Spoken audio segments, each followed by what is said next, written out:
If Puja had a dress code, it would be লাল পাড় সাদা sari. Hello everyone, welcome back to my channel. পুজোতে লাল পাড় সাদা শাড়ির ট্রেন্ড কখনো পুরনো হবে না। This is not just a look, it's a whole emotion.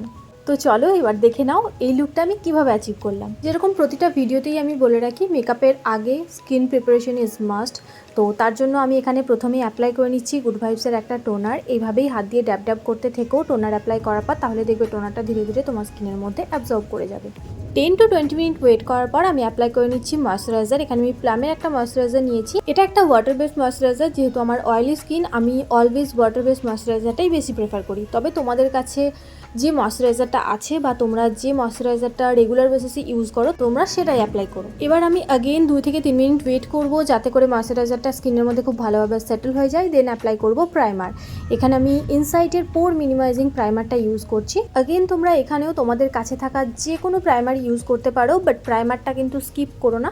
Primer তোমার মেকআপকে লং লাস্টিং করতে ভীষণভাবে হেল্প করে। এবার করবো কালার কারেকশন। তার জন্য আমি এই ফরএভার 52 এর প্যালেটটা ইউজ করছি, কারণ আমার কাছে এই একটাই কনসিলার বা কন্ট্রোর প্যালেট আছে। আন্ডার আই এরিয়াটা কনসিল করার জন্য এখানে আমি আমার স্কিন টোন থেকে 2 শেড ডার্ক একটা শেড নিয়ে আমার আন্ডার আই এরিয়াটা কনসিল করে নিয়েছি। তোমার ডার্ক সার্কেল যদি খুব বেশি হয় তাহলে এই জায়গায় তুমি অরেঞ্জ কারেক্টার ইউজ করো। আর আমার ফেসে দেখো দুটো রেড পিম্পল এসেছে, তো সেগুলো আমি কনসিল করে নিচ্ছি এই গ্রিন কারেক্টারটা দিয়ে। এবার এই গ্রিন শেডটাকে ক্যান্সেল আউট করার জন্য আমি আন্ডার আই এরিয়াতে যে শেডটা ইউজ করেছিলাম ওই সেম শেডটা ইউজ করেছি।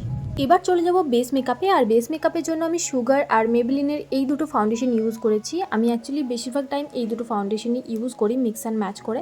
আজকে প্রথমে এই স্প্যাচুলাটা দিয়ে ফাউন্ডেশনটা মুখে অ্যাপ্লাই করব, তারপর বিউটি ব্লেন্ডার দিয়ে ব্লেন্ড করব। স্প্যাচুলা দিয়ে ফাউন্ডেশন অ্যাপ্লাই আগে আমি খুব করতাম। এই ট্রিকটা প্রথম আমি ইনস্টাগ্রামে দেখেছিলাম, বাট তারপর আর করা হয়ে ওঠেনি। আজকে মাথায় একবার আমার স্ট্রাইক করলো, তো ভাবলাম যে চলো স্প্যাচুলা হ্যাকটা আজকে আরও একবার করা যাক। তো এখানে আমি অল্প অল্প করে ফাউন্ডেশন অ্যাপ্লাই করছি আর ধীরে ধীরে ফাউন্ডেশনটা ব্লেন্ড করছি।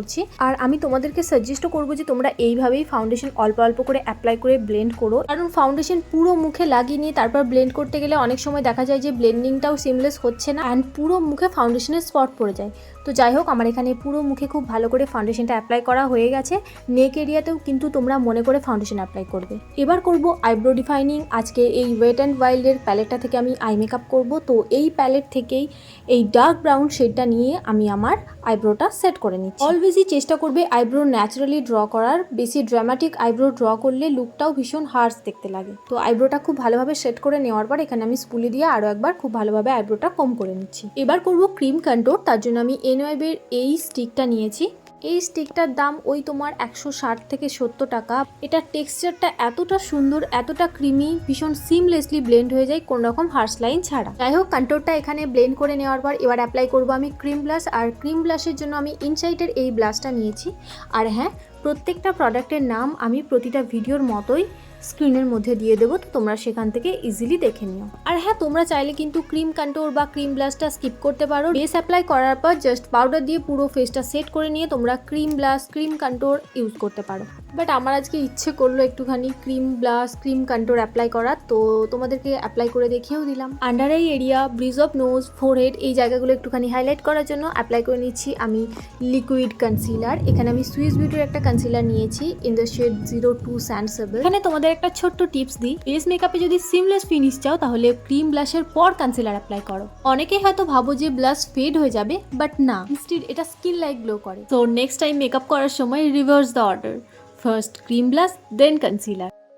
এবার করব আই মেকআপ, তাই আই বেসটা রেডি করে নিচ্ছি। এখানে আমি আইলিডে অ্যাপ্লাই করে নিচ্ছি কনসিলার, ব্লেন্ড করে নিচ্ছি সেম ড্যাম বিউটি ব্লেন্ডারটা দিয়ে। পুরো ফেসটা আমি সেট করে নিচ্ছি এনওয়েবের লুজ পাউডার দিয়ে। তোমরা কিন্তু এখানে চাইলে কম্প্যাক্টও ইউজ করতে পারো। পাউডার সেটিং করার সময় আন্ডার আই এরিয়া, টি জোন, ফোরহেড এই জায়গাগুলো কিন্তু মনে করে খুব ভালোভাবে পাউডার দিয়ে লক করবে। এবার অ্যাপ্লাই করব পাউডার ব্লাশ। তার জন্য আমি নিয়ে নিচ্ছি ফেসেস কানাডার এই ব্লাশটা। ভীষণই সুন্দর একটা পিচ শেডের ব্লাশ এটা। তো যাই হোক, পাউডার ব্লাশ অ্যাপ্লাই করে নেওয়ার পর আমার বেস মেকআপ এখানে কমপ্লিট হলো, তাই আমি পুরো বেসটা সেট করে নিচ্ছি সুইস বিউটির মেকআপ ফিক্সার দিয়ে। সেটিং স্প্রেটা শুকানোর আগেই আমি যেটা করব সেটা হলো বিউটি ব্লেন্ডার দিয়ে হালকাভাবে ড্যাব করে নেব, তাহলে বেস মেকআপে একটা ন্যাচারাল ফিনিশ আসবে আর কোন রকম পাউডারি ভাব থাকবে না। বেস মেকআপ এখানে পুরোপুরি done. Let's get into the eye makeup. Eye মেকআপের জন্য আমি আজকে ওয়েট অ্যান্ড ওয়াইল্ডের এই আই প্যালেটটা ইউজ করছি। এখান থেকে আমি একটা ডার্ক ব্রাউন শেড নিয়ে সেটাকে আমি আমার ল্যাশ লাইনের ক্লোজে এইভাবে ব্রাশের সাহায্যে অ্যাপ্লাই করব এবং ধীরে ধীরে স্মাজও করব। নেক্সট আমি এই মিডিয়াম ব্রাউন শেডটা নিয়ে নিয়েছি এবং অ্যাপ্লাই করে নিচ্ছি আমার ক্রিজ এরিয়াতে, এবং এই মিডিয়াম ব্রাউন শেডটাকে আমি ডার্ক ব্রাউন শেডের সঙ্গে ধীরে ধীরে ব্লেন্ড করে নেব, যাতে কোনো রকম হার্শ লাইন না থাকে এবং পুরো আই লুকটা ভীষণই ব্লেন্ডেড লাগে দেখতে। নেক্সট আমি নিয়ে নিয়েছি এই লাইট ব্রাউন শেডটা এবং সেটা আমি অ্যাপ্লাই করছি আমার ট্রানজিশন এরিয়াতে as my transition shade. Eye মেকআপে একটা কথা অলওয়েজ মাথায় রাখবে, blending is the key of your eye makeup. তুমি যতটা সময় নিয়ে ধীরে ধীরে আই মেকআপটা করবে তোমার আই লুকটা ততটাই গর্জিয়াস লাগবে দেখতে। এবার একটা অ্যাঙ্গেল ব্রাশের মধ্যে ব্ল্যাক কালারের শ্যাডো নিয়ে সেটা আমি অ্যাপ্লাই করছি আমার ল্যাশ লাইন বরাবর, ঠিক যে জায়গায় আমরা আইলাইনার অ্যাপ্লাই করি। দেন ওয়াটার লাইন টাইট লাইন করে নিচ্ছি সুগার কসমেটিক্সের ব্ল্যাক কাজল দিয়ে। একটা স্মল ব্লেন্ডিং ব্রাশের মধ্যে ব্ল্যাক শ্যাডো নিয়ে কাজলটা আমি করে নিচ্ছি স্মাজ।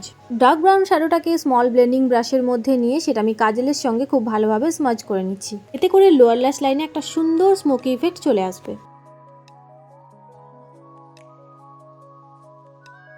অ্যাপ্লাই করে নিচ্ছি আমি মেবিলিন কালোসাল মাস্কারা। শুধুমাত্র আপার ল্যাশ লাইন না, লোয়ার ল্যাশ লাইনেও মনে করে মাস্কারা অ্যাপ্লাই করো, এতে করে কিন্তু তোমার আই লুকটা ইনস্ট্যান্টলি পপ আপ করে। ল্যাশেসটা আমি অফ ক্যামেরা অ্যাপ্লাই করে নিয়েছি। এই ল্যাশটা আমি ইউজ করেছি একটা লোকাল শপ থেকে কিনেছিলাম, আদার্স কোনো রকম ব্র্যান্ডেড কিছু না। এবার আমি অ্যাপ্লাই করে নিচ্ছি লিপস্টিক। মার্সের একটা লিপ লাইনার দিয়ে লিপটা আমি খুব ভালোভাবে ডিফাইন করে নিয়েছি। অ্যাপ্লাই করে নিয়েছি আমি মেবিলিনের একটা লিপস্টিক।